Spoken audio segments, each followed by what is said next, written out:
Why you can't just go with the flow. I'm Anne-Margaret with this week's Sacred Sunday message to raise the vibration of your body, mind, and spirit. So while I was trying to go live with this particular video today, we're in the middle of a blizzard out in Colorado, and the Wi-Fi has been spotty, so I got a lesson in my own teaching right away of how much we can control and how much we need to surrender and just go with the flow. So pretty perfect for today's talk. If you suffer from that hesitancy of bold action or over controlling, this talk is for you. It's always a challenge to know how much we can control, how much we should control, and also how much we should allow in our lives, how much openness we should have and surrender. So thanks for joining me today. We'll dive right in. So why does this matter? Because we can exhaust ourselves through what we're doing in life, how we're approaching life. We can exhaust ourselves with trying to always micromanage every little aspect of our existence, of our business, of our relationship, of our health. We can also fall into the trap of overly allowing things, never asserting ourselves, never really having a healthy ego or vision or intention or assertion in our life as well. So, how do we strike this fine balance? And why does it matter? Why is it important? We can exhaust ourselves, yes, but we can also move through life just kind of like a almost like a leaf in the river, kind of being tossed from this to that to this to that. Or I often use the example of a pinball and a pinball machine, of just getting bounced around from this circumstance to that circumstance, or that person's desire or projection to that person's desire or projection or expectation. But we forget that we're actually co-creating in our lives, not just with the unknown, not just with God, not just with others, but also the mystery of how our life is unfolding, and perhaps what our soul, held in the more subconscious realms of our awareness, desires for us. So it matters, like all of this matters so much, because we're either building consciously or we're building unconsciously. We're building a foundation for our future that is uh, consciously laid brick by brick, or we are also allowing, because words and actions are always building, right? They're always creating. Or we're also, allowing. And when we allow, we can actually invite in massive action, massive building from others, of course, when we're in partnerships, or from also the unknown, from God, from the spirit realm, these kind of things as well. So in doing this, we have to recognize that those two traps, which one are you in? Are you in the overly controlling trap, where, you are always trying to micromanage things and thinking that you're in the delusional realm of that you can control things? Or are you in more of the over allowing things, where you think that being overly amenable or avoiding conflict is the ideal, and not really digging your heels in and creating or addressing the conflict that's existing in your life? So let's look at these two traps. So if we're overly controlling, some of the great spiritual masters, great spiritual texts point to that the root of all suffering is found in resistance, our resistance to others, circumstances, our purpose, resistance to allowance, resistance to taking charge, resistance across the board. And when we're in this particular place of resisting our own efficacy, our own will, our own vision, our own desire to create, then we are in that place of just allowing other people to take the reins. And one of the greatest gifts that we have in being human is our free will and our ability to create and experience life and grow, right? So if we are in that overly controlling place, we are in just one point of reference, our own. And I don't know if you've noticed, but you're not always right, right? We're not always seeing the entire picture. In fact, most of the time we're not. So we're in this place of a one-pointed viewpoint. So we're only seeing what we're seeing. We're not seeing the vast array of what's possible or how other people could influence us in a beautiful, brilliant way. You think of partnerships in business, right? This is so critical, or partners in marriage and romantic partnerships, partners in friendship, but we'll go into a little more detail about that. And you also only have your energy, your own momentum, rather than the collective or a partnership. Two is greater than one. Three is even greater than two. So how do we bring people together in a way that we have more momentum, more energy? And then let's look at the other trap. So we've got the trap of being overly controlling, and then we've got the trap of being overly allowing. When we're overly allowing, it's almost like we're just drifting down the river in our boat, just letting the river be tossed and tossed and tossed, like that leaf that I was talking about before. And there can be pain that comes from this too, of not being so engaged with your life, not taking the reins, not falling in love with the joy of creation, of experience through your own intentions, your words, your actions. So there can be a pain here because there is more of a lack of, there's an absence of ego, an absence of your individuality. Many times we look at the ego like it's the enemy, but it's actually the vehicle through which we can create an experience in this life. It's phenomenal when used properly. When it's our master, oh, it can get pretty sticky and disgusting, right? Pretty gross. So the ego, we need to have a healthy ego and embracing our unique offering in the world, whether it be in a conversation where should we speak up in the conversation? Well, you have something to say.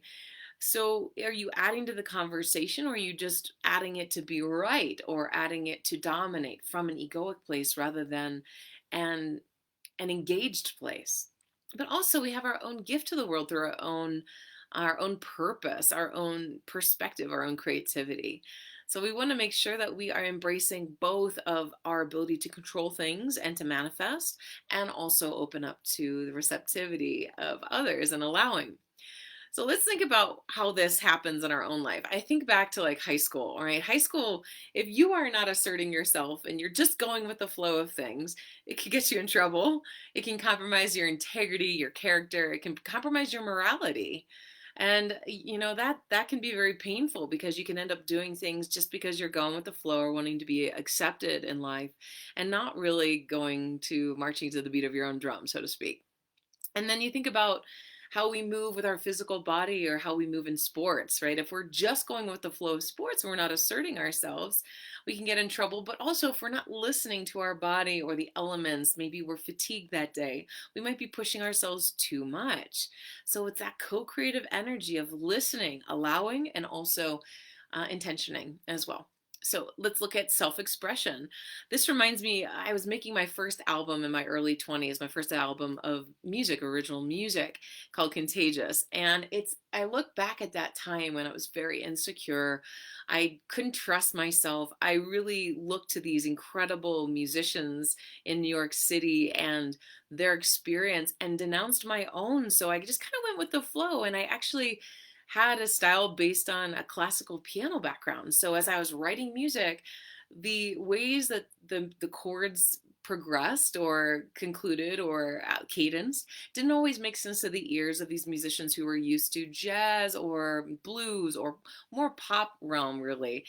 And I sacrificed that. I compromised the vision for at least one piece of music that I had on that album. And I thought, well, surely these people know much more than I. Then rather than trusting my instincts. So I look back on that and I think, wow, the second album I did, I trusted myself a lot more.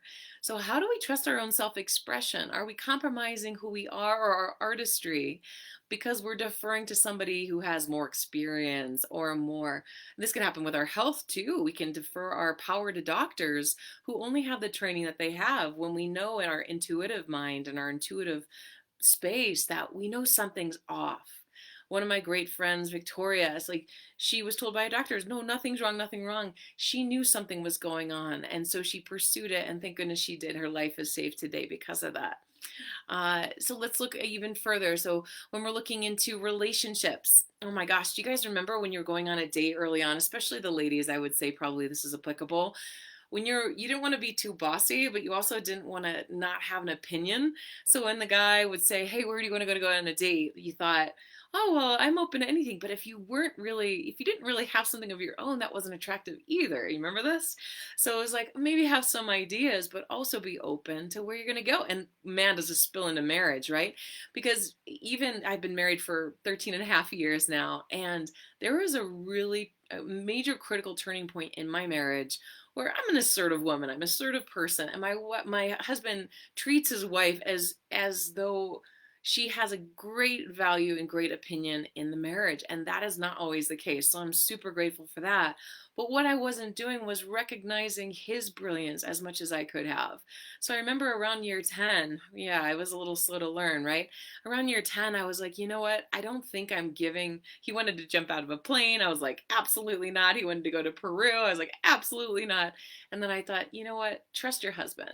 So it's also knowing when you think that you're all that and you know everything of the right way to turn your relationship or turn the boat of your business, and then saying, well, hold on, maybe I'm missing something here. And since I've done that, our relationship has blossomed even more. So it's been incredible. So in our romantic relationship, it's so critical that we know that dance. I love the tango because the woman's leading sometimes, but then the man is also leading.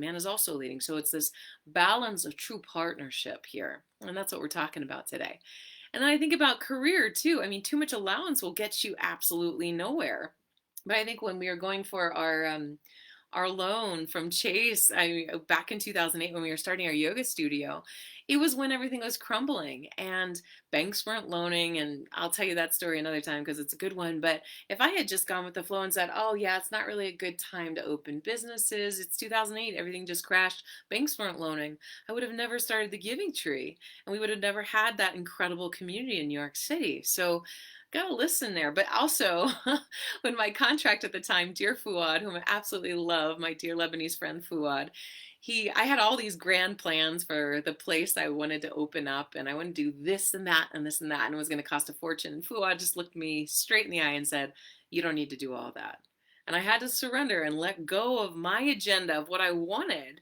And thank God I didn't, because he saved us a ton of money. And also, it really wasn't necessary. It was short sightedness just based on a lack of experience. So, when do we lean on others who have much more experience than we do? That's really critical. And then also just having your own business. My goodness, I'm reading the book Shoe Dog right now. Phil Knight's, founder of Nike.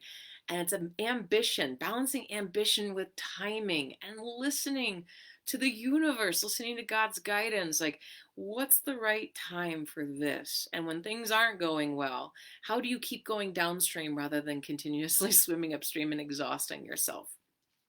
So, what are some essential ingredients here for the last bit of time that we have with this talk? It's related. I love the chakras, and I have another workshop coming up in April if you want to join me for 8 weeks of transformation. It starts April 5th.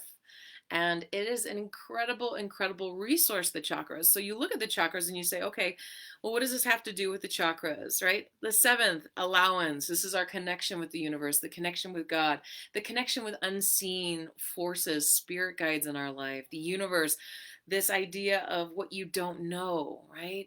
And then also the sixth chakra, your ability to trust yourself, to have a vision, but then also trust your instincts, your intuition, and listening very deeply. That's so critical. And then coming to the fifth chakra, where our integrity lies, our choice, our ability to really truly be responsible, to self express, to create, but then also to listen to how life is being created with other people, with circumstances, with that unknown, and how we're going to spin that through the filters we're listening through. They're so critical. And then lastly, the third chakra, right? The center of our intuition. Yes, it's actually linked to the center of our intuition, but it's our sight. It's our sight center, our ego center, how we're seeing things, how we're manifesting. And that sight, that literal sense of sight associated with the third chakra, is linked to insight, being able to see in that higher seeing place. So how do we listen to our intuition? How do we listen to the forces all around us unfolding? But also, how do we stir up that fire of the third chakra and manifest, take action, be bold, okay? And there are a few things that we need to do that are important here too, to recognize, and this is going to bring up some memories for those of you who love these songs and these prayers, but the ebb and flow of life, right? The rhythms of life. We need to recognize when something is ebbing and when something is flowing. And with this, I can't help but think of that beautiful prayer from Ecclesiastes. It's verse 3, 1 through 8, or it's chapter 3, 1 through 8, and it's to everything there is a season. Do you guys remember this? And the Birds in the 60s also made this incredible song out of it too. So let me read this to you just to start your Sunday, to also carry you through your week ahead, to recognize that we can't control everything, and yet also, just like the seasons of our life in this beautiful blizzard outside right now, like I'm going to go out and I'm going to go cross country skiing around the lakes today. Like that's going to be so fun. I could be mourning that we don't have more sunshine and warmth, but then I'd miss out on that incredible activity and the beauty from today. So this beautiful prayer, and I included in the link some essential oils that help with really strengthening your assertion and then also strengthening your ability to allow. And then a link to both this prayer, but also a link to that song, Turn, Turn, Turn, of course, as you guys know from the Birds from the 60s. So here is the prayer. To everything there is a season and a time to every purpose under heaven.